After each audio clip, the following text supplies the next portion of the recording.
Thinking of moving to Sarasota? Well, if I had to move to the Sarasota area all over again, these are the exact communities that I'd be looking at today. Not from a glossy brochure, but from someone who lives and works right here every single day. By the end of this video, you'll not only know where I'd move, but you'll also get a real sense of which Sarasota communities could be right for you. If this is your first time on our channel and you want to learn everything there is about Sarasota and the surrounding communities, make sure you subscribe and hit that notification bell. Because here's the thing, browsing real estate websites only tells you so much. You see a house, the square footage, maybe a pool, but the real difference comes from the neighborhood and the lifestyle and how that investment will hold up long term. That's where local insight comes in, and that's exactly what we'll share with you today and every week. Let's start with Lakewood Ranch. It's the gold standard.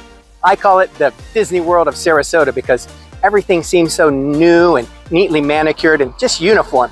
This isn't just a neighborhood, it's a 50 square mile master plan community that has consistently ranked as the best-selling multi-generational community in the entire United States. Here's why I'd consider it. You've got a little bit of everything. If you want a townhouse under $400,000, you can find it. If you want a multi-million-dollar estate in the Lake Club or Waterside, that's here too. The diversity of price points makes it accessible, and the amenities are unmatched. Think shopping villages, A-rated schools, multiple golf courses, dog parks, fitness centers, and events happening weekly, from farmers markets to music festivals. And Waterside Place, their waterfront town center, it feels like another downtown apart from Lakewood Ranch's Main Street. What's more, Lakewood Ranch is built for the future. Fiber internet in every home. Careful planning for traffic, tons of green space all spread out, and medical facilities like Lakewood Ranch Medical Center. It's right in the community near the downtown. And that makes it not only livable, but it also makes it for a really solid long-term investment. There's a reason why it's one of the top-ranked planned communities in the entire United States. The trade-off? Well, it can feel very planned versus historic or quirky neighborhoods. It can often feel like living on a movie set, like The Truman Show, the epitome of perfect suburbia, which doesn't work for everyone.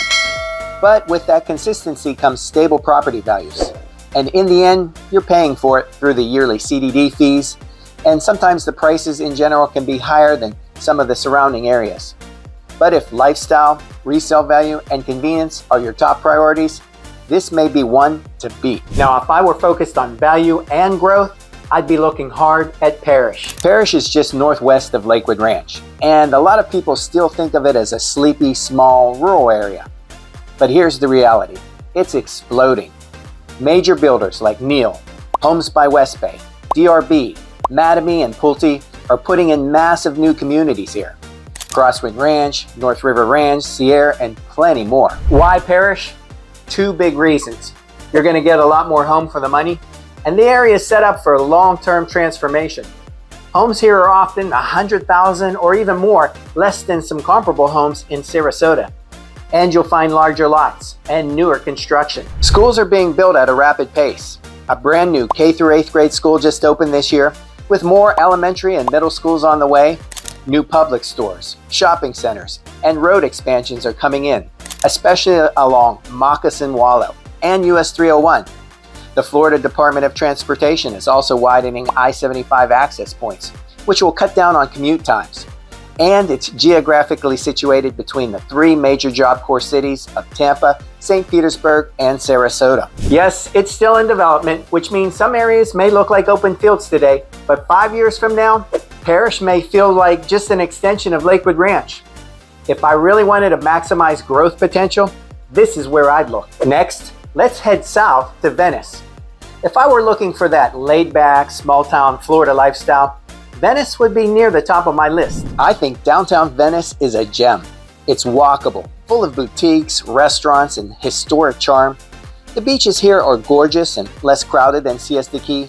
Plus, Venice is known as the Shark's Tooth capital of the world, which makes it a fun, family-friendly beach town.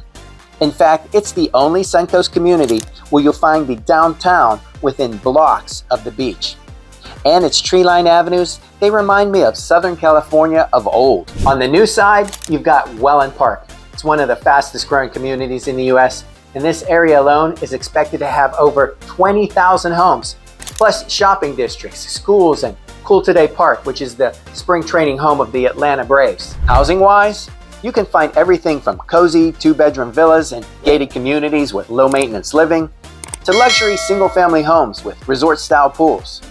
Many neighborhoods here come with bundled golf or social memberships, perfect for retirees and active adults. The only drawback, it is getting more crowded, and commutes north to Sarasota proper, they can take a little longer, especially in season.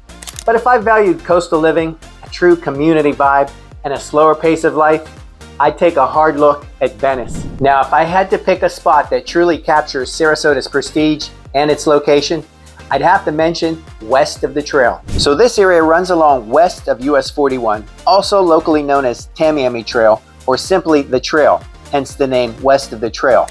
It's closest to the water, stretching from downtown Sarasota all the way down South Sarasota and even into Osprey. It's really one of the most sought-after addresses in the entire region. Here's why. The homes here are a mix of historic bungalows with charm and character, beautifully updated mid-century houses, and multi-million-dollar new construction estates with bayfront views. You'll find winding streets lined with old oak trees and access to the water that you just can't replicate anywhere else. It's also incredibly convenient. You're just minutes from Siesta Key beaches, Sarasota Memorial Hospital, and downtown Sarasota, with the shops, theaters, and restaurants. For families, you've even got top-rated schools like Southside Elementary, which adds to the appeal. So what's the lifestyle? Think walkability, cultural access, and the water. You can kayak from your neighborhood, or bike downtown for dinner, or just take a short drive to St. Armand Circle. It feels established and authentic in a way that new master plan communities, they just can't replicate. Now the trade-off is price. You're paying a premium for land and location. And homes here are some of the most expensive in Sarasota, but if I wanted a prime Sarasota lifestyle with prestige and water access, and if I had the budget, west of the trail would absolutely be on my short list. Finally, if I wanted something a little under the radar, I'd seriously look at West Bradenton. This area doesn't get as much attention as Sarasota, but here's the secret. You're minutes from Anna Maria Island and Holmes Beach, some of the best stretches of sand in all of Florida. What makes West Bradenton unique is the mix. You'll find plenty of older Florida-style homes with character, often on larger lots with mature landscaping, and some of these are ripe for renovation, making them a great value play. And at the same time, luxury builders are moving in with higher-end communities along Northwest Bradenton, like Tideline, which offer brand new homes and other newer communities close to the Manatee River, Robinson Preserve, and of course near the beaches. And it's also packed with a lot of local amenities. Take GT Gray Park, for example. That's a huge recreational complex, kind of the Central Park of Bradenton.